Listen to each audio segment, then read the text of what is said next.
Hi, my name's Joy.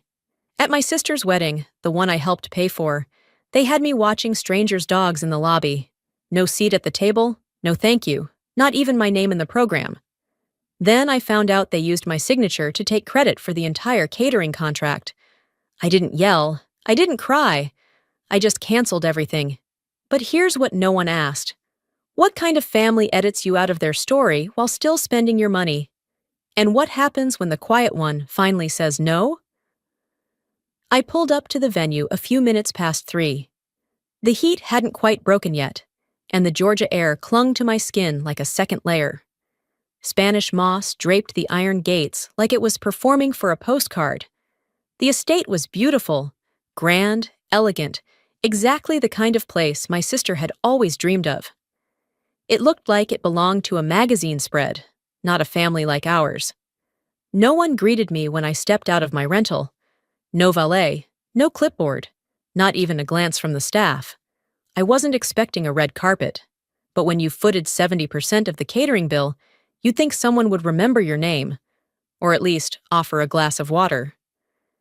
I smiled at a passing florist, adjusting her clipboard and headset. She didn't look up, so I walked. Alone. Inside, everything smelled like expensive perfume and peonies. I took a slow breath, not because I needed one, but because I felt the tension sitting tight between my collarbone and jaw. I knew what was coming. I just hadn't expected it to be this blatant. Near the check-in table, a young woman with a headset looked up. Name? Joy, I said. She paused, tapped something on her iPad, tilted her head. Sorry, Joy? I nodded, slow and deliberate. Oh, I think you're listed under lobby guest coordination. Right this way. No further explanation, no raised brow, no apology, just the click of her heels against polished tile as I followed her down a hallway and into what looked like a glorified waiting area. There were kennels, leashes, a water bowl with a paw print sticker. You'll be helping monitor the guest dogs today, she said, already halfway back down the hall. I stood there, stunned. Before I could say a word, someone handed me a leash. A Yorkie, panting in a rhinestone harness, wagged its tail at me. Marcy said you're great with animals, the guest beamed. So sweet of you to do this. Sweet. The word rattled in my ribs like a loose screw. I turned and saw Marceline, my sister, gliding across the marble. She looked like a bridal catalog cover. Tight curls pinned back just enough, high neckline, diamond studs that probably weren't rented. She called out, loud enough for anyone within 50 feet to hear. Joy, can you hold down the fort here? I'm swamped with seating stuff. I didn't answer. What was the point? There it was. In one sentence, one performance, she turned me from the sister who helped fund her wedding into the woman who watched dogs. By sunset, I had a full set. A golden retriever with anxiety. A pug that wheezed when anyone walked by. 2 mutts who barked at their own reflections. Not once did someone ask why I was in the lobby. Not once did anyone say thank you. When dinner was announced, I peeked through the glass. Long white tables, hanging candles, laughter bouncing off every surface. I looked down at my dress, slate blue silk, chosen to match the wedding palette. It was now marked with paw prints and dried slobber. I smoothed it out anyway, like that would change anything. Through the glass, I saw them raising glasses, forks, eyebrows. I saw Marcy next to her new in-laws. I saw our mother dabbing her eyes. I paid for the wine. I paid for the flowers. I paid for the chairs they were sitting in, but I wasn't invited to sit down. A staff member brought me a boxed meal, cold chicken breast, and 2 limp asparagus stalks. The box said, vendor, dietary, none. I opened it slowly, hands steady, face blank. A man in a beige suit leaned over and whispered, You're doing a fantastic job. What company are you with? I forced a smile. Inside, something gave way. Not loudly, not all at once, but like ice cracking underfoot. Slow, steady, inevitable. They didn't forget me. They made a choice. And I was going to make one too. Instead, I stayed seated, and watched the chaos unfold without lifting a finger. A server scrambled to pick up silverware that had clattered across the tile. A glass rolled gently until it tapped against the leg of my chair. Somewhere behind me, someone muttered, "This place was supposed to be 5 stars?" And laughter followed, like a nervous aftershock. I didn't stand. I didn't speak. The voice that had sliced me clean out of the family's narrative now called my name like I was part of the staff. And yet, not once, had that voice uttered mine into a microphone, under twinkling lights, in front of the crowd that clapped at every name but mine. I remember sitting straighter, not to be seen, but to be steady. They didn't get to watch me flinch. The MC's voice still rang in my ears. A special thanks to the amazing people who made today happen. To my beautiful bridesmaids, the event team, our brilliant photographer, and of course, Marceline's best friend / planner / savior, Elise. Each name earned applause. Each smile felt rehearsed. And I sat there, the woman who'd wired over $17,000 2 months prior so that every chair, plate, and candlelit centerpiece could exist. When the thank yous ended, so did something inside me. They didn't skip me by accident. They skipped me because it was easier that way. I wasn't decoration. I wasn't a checkbook in heels. But to them, I wasn't worth the syllables.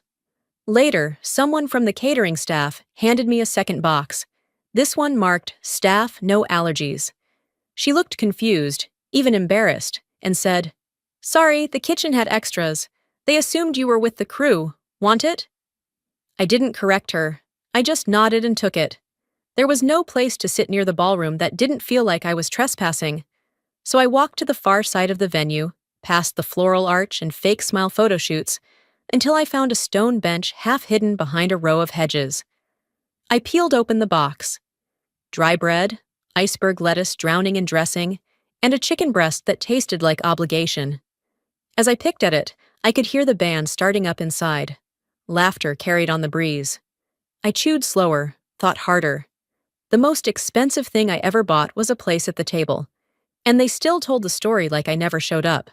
A man, I couldn't have placed him, wandered near with a glass of wine and looked genuinely pleased to see me. "You're doing such a fantastic job," he said. "Are you with logistics or floral?" I held his gaze. "Something like that," he smiled warmly. "People like you keep weddings together. It's all the little things, you know. Unsung heroes." Unsung. I nodded, polite. He meant no harm, but every syllable stung like lemon juice on a cracked lip. Not just invisible, replaceable, rewritten.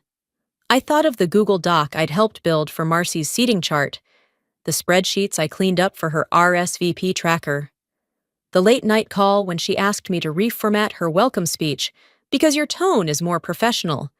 And yet, here I was, eating behind hedges with a boxed salad and a nameless badge in everyone's mind. They were writing a story I wasn't in. Worse, they gave my lines to someone else. From across the lawn, I could hear my sister laughing. Real, full laughter, the kind she used when she knew eyes were on her. I didn't move.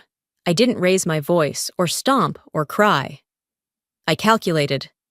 A woman once told me, if they won't give you a seat at the table, bring your own folding chair. But maybe you don't need the table at all. Maybe you just need to own what you brought. As the sky dimmed and the lanterns flickered on, I walked back toward the lobby. One of the dogs, a little scruffy terrier, licked my hand as I sat beside him again. It was oddly grounding. Uncomplicated affection. No angle, no script. A loud crash came from the dining area. Plates, probably. Someone shouted, "Get the coordinator!" Marcy's voice followed, sharp and ringing. "Joy, can you help?" I didn't answer. I stayed still. The terrier's head rested on my knee. I stroked his ears, slow and steady. I'd been erased in front of everyone. They thought I'd just fall in line again, like always. But I wasn't falling anymore. And mine, as of this moment, was no longer to stay silent. I stayed by the lobby for a little longer, long enough for the noise from the reception to fade into an indistinct hum, like traffic outside a closed window. Then, when the last song of the evening faded into polite applause, and forks clinked against empty dessert plates, I slipped out the side gate toward the guest rooms. No one noticed. That part didn't surprise me. Back in my suite, I kicked off my shoes and sat on the edge of the bed. My phone buzzed twice. I didn't rush to look. I knew exactly what it would be. Sure enough, first a text from Mom. "Don't cause a scene today. We all have roles to play." Then another, from a cousin I hadn't spoken to in months. "Hey, are you coming back in? Cake's about to be cut." I deleted both. My fingers hovered for a second on the home screen, then tapped into a photo album I hadn't opened in weeks. There it was, a picture of the lilac dress. I'd had it made when Marcy asked me to be her maid of honor. Back then, she'd insisted it had to be custom, had to match the palette she called modern French garden with a hint of southern warmth. She'd sent me samples, Pinterest boards, even exact heel heights. The boutique had been small, hidden on a side street near my apartment in Austin. The seamstress, an older woman with a strong accent, had smiled at me as I stood on a block in front of mirrors. I remember thinking how elegant I looked, how for once I might belong in the middle of a room instead of the sidelines. 3 weeks later, I got the call. "Hey, quick thing. My college roommate's flying in from Barcelona at the last minute. Total surprise. She's basically family." I thought, maybe she could stand with me? You'd still be part of everything, of course, just not in the photo lineup. You understand, right? I had said, of course. But it wasn't true. I didn't understand. I didn't agree. I didn't even believe her. But I said yes, because that's what was expected. Saying yes had always been easier than being accused of making things harder. The dress stayed at the boutique. I never picked it up. She never asked. Weeks passed, and the rehearsal dinner came and went without my name on the invite. Apparently, only bridal party and partners. The bridesmaids posted a boomerang on Instagram, clinking glasses and wearing silk robes with Team Marcy embroidered across their backs. Not once was I tagged.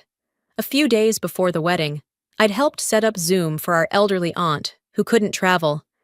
Marcy handed me her iPad to test the camera and mic. While adjusting settings, I noticed a chat tab blinking. I didn't mean to click it. It just happened. The thread was titled Wedding Brain Trust. And there it was, scrolling back a few messages. "Let's not include Joy on this. She always gets emotional." "Yeah, she'll turn it into a thing, again." "We just want this weekend to be peaceful. Don't poke the bear." I sat there holding the iPad, hands oddly calm, eyes blinking slower than usual. I wasn't even angry in that moment, just hollow.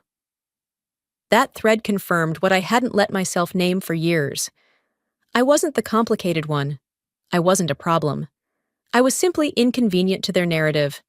They didn't push me out once. They never made room. And once you realize you've been orbiting a family that never fully let you in, something shifts. You stop begging to land. You just drift, on purpose. I remembered being 19, missing Thanksgiving because of a paper deadline, and waiting all night for someone to call and ask if I was okay. No one did. When I brought it up later, Mom said, "We assumed you were busy. We didn't want to bother you." They always found a way to make the absence mine to carry. People like me. We build stories in our heads to survive the silence. We tell ourselves maybe they just forgot. Maybe they were tired. Maybe they didn't mean it. Because that's easier than admitting you were never really part of the plan. Lying in bed now, with the soft glow of a lamp and the hum of a far-off elevator, I pulled out a notebook I kept in my travel bag. No frills, just lined pages and a black cover. I opened to a blank page and wrote, "They never pushed me out. They left the door cracked and told me I was the one who refused to walk in." The pen felt heavier in my hand than usual. Somewhere, probably back in the ballroom, they were raising flutes of champagne, toasting love, laughter, and the edited version of family they'd chosen to believe in. That version didn't include me. And for the first time, I wasn't trying to change that. And the best part? They wouldn't even realize what I'd done until it was too late. The next morning started earlier than I expected. I hadn't planned to be awake before the sun, but my body had decided sleep was optional. I sat on the edge of the bed again, this time not with a notebook in hand, but with my phone. I was rereading the contract, my contract for the catering service. Every line, every term, every dollar amount had come from me. My signature was right there, next to the wire confirmation for the first deposit. It was hard to describe what I felt. Not anger. At least not the loud, slamming door kind. It was quieter, more surgical. The kind that made you want to start a spreadsheet. The kind that came from betrayal, with a veneer of good intentions. I closed the file and opened my email. Not to send anything yet, just to be ready. Mid-morning, I headed back down toward the side lawn. Marceline was giving directions to the staff while pretending not to be giving directions. That's always been her style.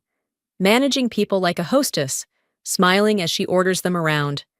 A man in a crisp white shirt, clipboard in hand, approached me with a grin. "You're Joy, right? The sister?" he asked. I nodded. "I just wanted to say, it's been great working with your sister on this. She's a real professional, total command of detail. She really pulled this off." My mouth tightened. "Did she mention who paid for the food?" His eyes flickered.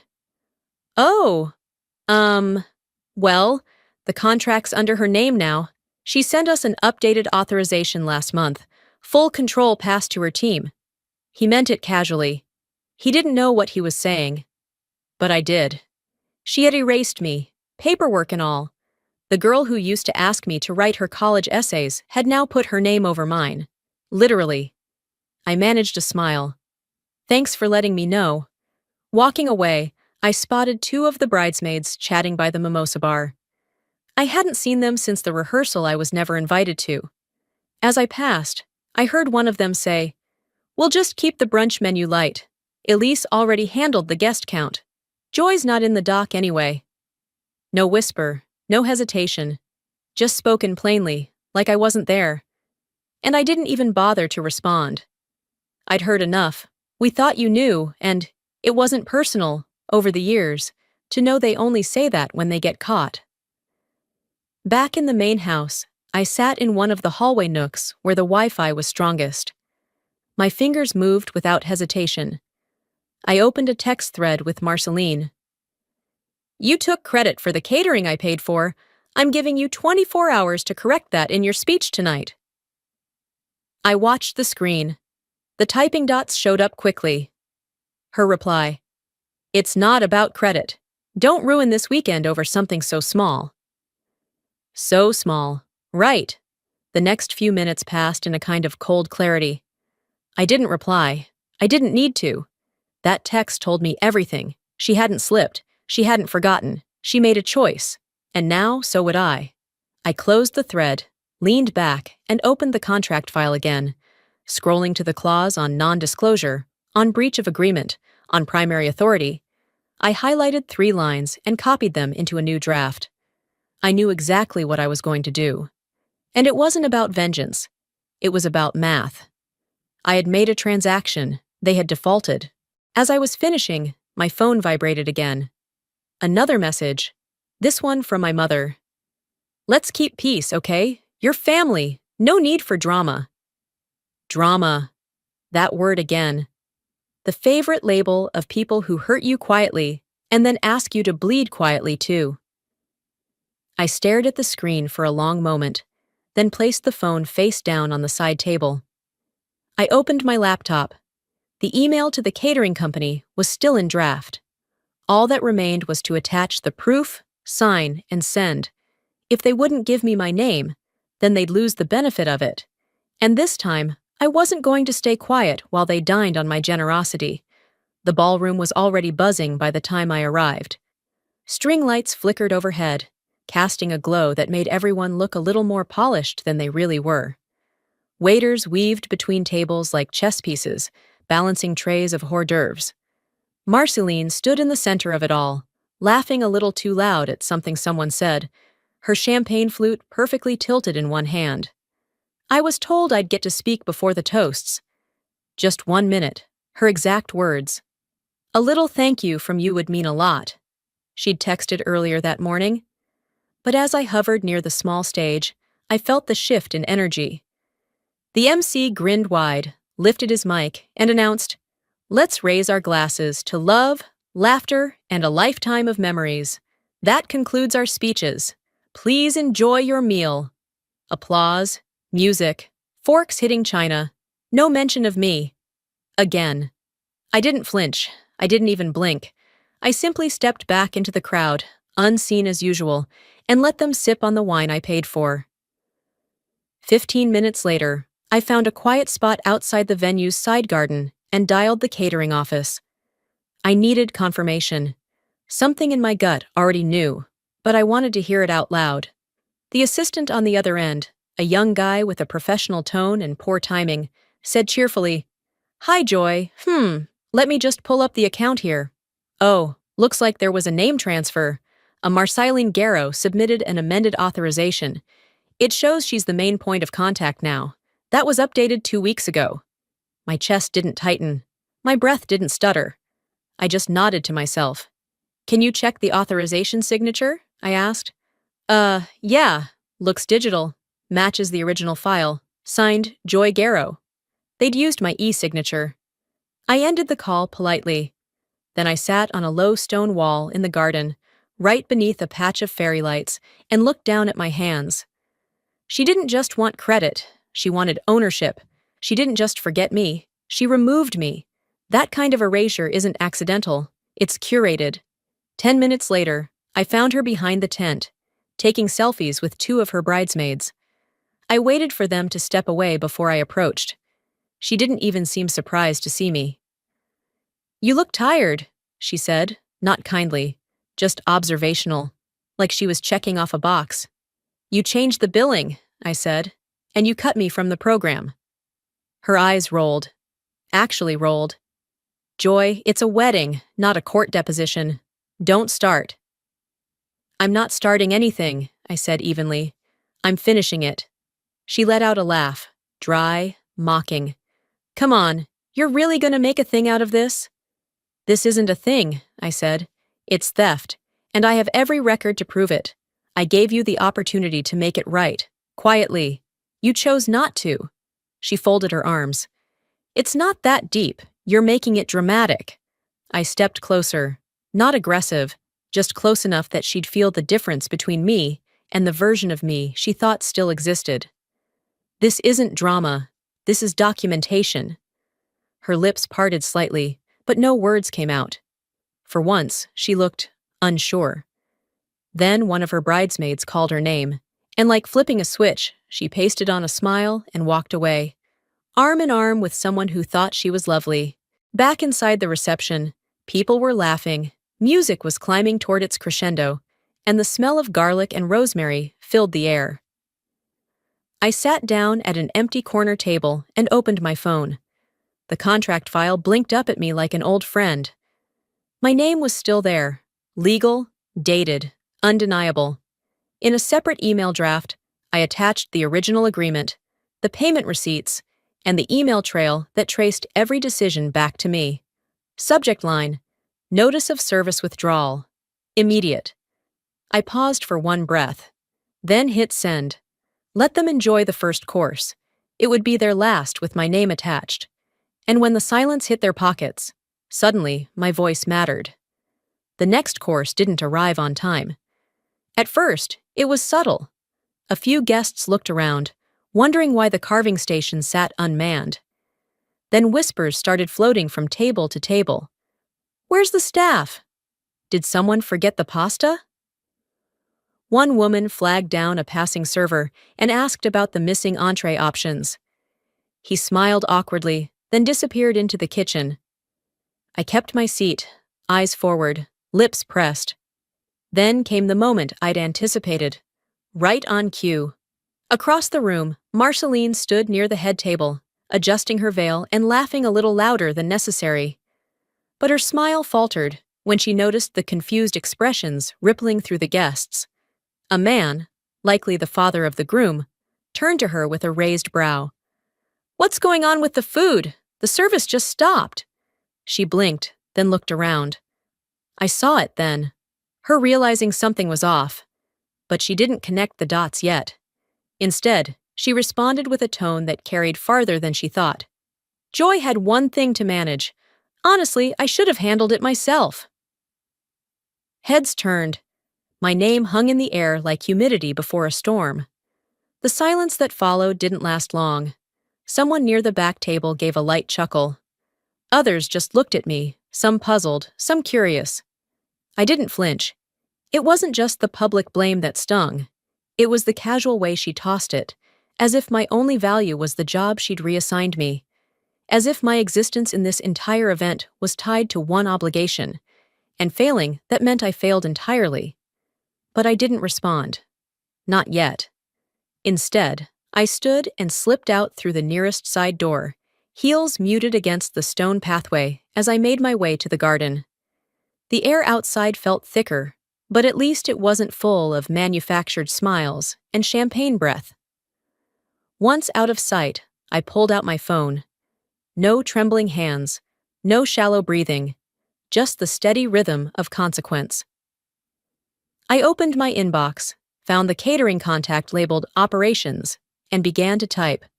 "Effective immediately, I am canceling service under the original agreement.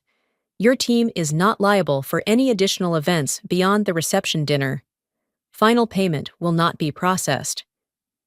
Attached were the contracts, payment records, and digital signature logs. All of it, locked in place like well-positioned chess pieces. I pressed send. Back inside, the shift was instant. The kitchen door stayed closed. Staff members clustered near the prep hallway, whispering into headsets. Then chaos. A flustered coordinator approached Marceline with a tight-lipped expression. She whispered something, and Marceline's face changed. Not confused, furious. Her hand flew to her chest, as if physically wounded. "What do you mean they're leaving?" she hissed. "Who gave them that order?" The coordinator leaned in closer. I couldn't hear it from the garden, but I saw the words land. Marceline spun on her heel and stormed out the back, scanning the perimeter until she caught sight of me, seated beneath a small tree, sipping from a bottle of water I'd brought earlier. Her steps were sharp, but I didn't bother standing. She stopped a few feet from me, hands clenched. "You sent the cancellation?" I tilted my head slightly. "Did you think I wouldn't?" "That was childish, Joy." I smiled, slow and unbothered. "No, that was contractual." She opened her mouth, then closed it. Her eyes flicked to the Yorkie curled up beside me, the same one from earlier in the lobby. He stirred, then settled his chin on my knee. "Guests are asking questions," she snapped. "They'll get answers, just not from me." For the first time all weekend, I saw her falter. "You're going to ruin everything," she said, her voice lower now. I shook my head. "You did that when you thought stealing my name was easier than giving me credit." She didn't have a comeback, just silence. And I didn't fill it for her. She turned stiff and walked away, heels clacking against the flagstone path, each step more frantic than the last. I leaned back against the tree trunk, watching as lanterns flickered overhead. The chaos behind the walls of the reception wasn't mine anymore. It belonged to the ones who built it without me, who edited me out like I was an inconvenience. The Yorkie nudged my hand again. I patted his head gently. "You don't owe anyone anything just because you're quiet," I murmured to him, though it was just as much for me. For the first time that day, I smiled, and meant it. I had the truth, and the receipts to back it up. I woke the next morning to the muffled sound of polite chaos. Voices outside the suite echoed through the hallway, tight, sharp, clipped in that particular tone people use when trying not to panic in formal clothes. For a moment, I let myself stay still. The sheets around me were tangled, and the pillow smelled like hairspray and hotel detergent. The Yorkie, now familiar, curled in a warm circle on the armchair by the window. Even he looked exhausted by it all. Eventually, I sat up, reached for my phone, and checked my email. The confirmation from the catering company had come through. Service terminated. Contract voided. Final payment revoked. No need for drama, just facts. By the time I made my way downstairs, the lobby was buzzing. I heard my name, or rather, a version of it, before I saw her. Joy had one responsibility, Marceline hissed to the planner, her jaw tight and shoulders squared. And now there's no brunch? What the hell am I supposed to tell everyone? The planner held up both hands. We only followed the legal order. It came with documentation. I don't care what it came with. Fix it.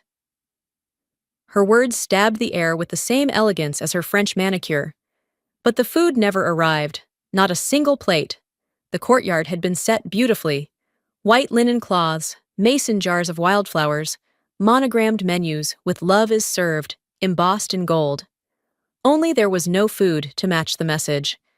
Guests milled around with coffee and awkward conversation.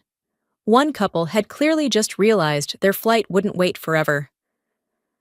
I kept my distance. A few bridesmaids avoided my gaze. One offered a tight smile, the kind you give when you're not sure whose side you're on yet. It wasn't until I returned to my room that I saw it. Another text. From my mother. What you're doing is childish. You're humiliating us. Family reputation is more important than your pride. I stared at those words longer than I should have. Childish. Pride. Reputation. I could hear her voice in my head, saying the same thing when I cried at a birthday party I wasn't invited to, when I stayed quiet about being left out of Christmas plans, when I asked why no one came to my college graduation. They never used fists. They used language and expectation. I typed back, "You taught me not to raise my voice, so I pulled the plug instead." I didn't wait for a reply. I packed my things slowly, deliberately, folded my dress, zipped my shoes into the bottom pouch of my luggage, slipped the hotel key card into the side pocket of my purse. Then, just before heading out, I stopped by the front desk. "Hi," I said. "Room 306, Joy Garrow, checking out." The concierge tapped a few keys, then frowned slightly. Sorry, ma'am. I'm not seeing your name under the wedding party. Are you with the vendor group?" I blinked. "Excuse me?" She smiled kindly, assuming this was a mix-up. "The bridal suite submitted a revised list this morning. Your name isn't listed, so I'm just trying to place where your charges fall." My stomach didn't drop. It calcified. They didn't just want to ignore me. They wanted me erased. "I'm not with the vendor group," I said calmly. "But thank you." Outside, I stood on the hotel steps, suitcase in hand, letting the sun hit my face for a beat longer than necessary. It was already warm, too warm for wool or pretending. I looked at my reflection in the glass doors. They took my seat. Then they took my name. And now, they'd tried to take my existence. But I was still standing, still breathing, still here. I pulled out my phone, not to scroll, not to complain, but to act. I opened a group contact folder I hadn't touched in years. College friends who now worked in law, nonprofit boards, event equity. I tapped 3 names, then 5, then 7. This wasn't about brunch anymore. This wasn't even about me. It was about how easily stories like mine got deleted in real time by people who smiled while they did it. If they can rewrite history, I whispered to my reflection, I can rewrite legacy. I tucked my phone away, stepped down onto the sidewalk, and kept walking. And some echoes don't fade. They transform. By midday, I was back near the venue, not because I needed to be there, but because I chose to be. Not to witness anything, but to finish what I started. The chaos had quieted into something more dangerous. Speculation. Not from the family, of course. They were still spinning, trying to locate the leak. But the internet had already done what it always does best: dig, connect, and devour. It started with a short clip. A wedding guest had taken a casual video of me in the lobby the day before, juggling 4 leashes and holding a boxed meal in my lap. The caption read, "Turns out the woman holding the dogs paid for the wedding. Family made her the pet sitter." 23 seconds. That's all it took. I watched the clip go from a handful of likes to over 10,000 in under 2 hours. The comments hit faster than I expected. Is this real? How do people do this to their own? Her face is what quiet betrayal looks like. I didn't share the video. I didn't comment. I didn't need to. When truth is quiet and recorded, it becomes undeniable. Around 2 p.m., I returned to the venue with one purpose: not to confront, not to rejoin, just to deliver. The wedding coordinator was standing near the loading bay, clipboard tucked tight against her chest. Her eyes widened when she saw me approach. "I won't stay," I told her. "But can you give this to Marceline?" I handed over the envelope. It wasn't thick, just enough to carry what mattered. Inside, a printed copy of the original catering contract, all receipts attached to my name, a formal service withdrawal notice, and a handwritten note that read, "Don't confuse silence with surrender." The coordinator nodded, unsure what to say. I turned and walked away before she could think of anything. By the time evening arrived, I was already halfway back to my hotel. I turned off notifications, silenced calls, but not before one text slipped through. From Elise, the planner. "You know they're scrambling, right? A reporter called about the video." I didn't reply. Back at the hotel, I watched it all unfold from a distance. The brunch was canceled. Guests left early. My mother texted the family group chat a photo of the couple cutting cake, with a caption that read, "Let's focus on the love, not the noise." But it was too late. The noise was louder than the violinists she hired for ambiance. And for once, I wasn't the one they muted. That night, as I prepared to leave Savannah, I took one last walk past the reception hall. The lights were dimmed, and the staff were folding chairs, clearing flower petals from the lawn. I moved quietly, not because I was hiding, but because I had nothing left to prove. As I turned the corner toward the main drive, I heard small footsteps behind me. It was Zoe, my cousin's daughter, barely 12, still in her ballet flats and floral dress. She looked up at me and held out a phone. "Is this you?" she asked. It was the video. Of course it was. I nodded. "I thought you were just helping," she said. I smiled softly. "I was." She stepped forward and hugged me. "You were brave." I hugged her back, breathing in the simplicity of her honesty. No filter, no agenda. Brave would have been walking away sooner, I told her. Not bitterly, but truthfully. She handed me a bracelet, beads spelling out joy in bright plastic letters. "I made this before the wedding," she said, "but no one told me where to find you." I took it like it was gold. "Thank you, Zoe. You found me just fine." As Zoe ran back toward her mom, I slipped the bracelet into my pocket. It clinked against my hotel keycard like it belonged there. I didn't turn around. I didn't look back at the venue one last time. That place had seen enough of me, or maybe never really saw me at all. 2 days later, I was back in Austin. The air was different, less staged, more honest. I walked into my apartment, dropped my luggage near the front door, and stood there in the quiet. No lingering perfume from strangers, no folding chairs, just hardwood floors, soft lighting, and the hum of my fridge. Mine. That morning, while folding laundry, my phone rang. Dad's name lit up the screen. I stared at it longer than I meant to. Part of me expected the silence to just swallow the moment whole, but I answered. "Hey," he said, his voice careful, like he wasn't sure if he'd dialed the right version of me. I waited. "Your mom asked me to call." I almost smiled at how predictable that line was. "We didn't handle things the way we should have," he continued. "We should have done more." I stayed quiet. He added, "You were right, but you should have said something earlier." My voice came out steady. "I've said it for years. You just didn't listen." He didn't argue, didn't push back. There was a pause, and then he mumbled something about taking care of himself, said goodbye, and hung up. That call wasn't for me. It was for them, and I didn't feel better. But I didn't feel responsible either, and that was new. Later that afternoon, I opened my laptop and logged into a platform I used for work, part messaging hub, part scheduling.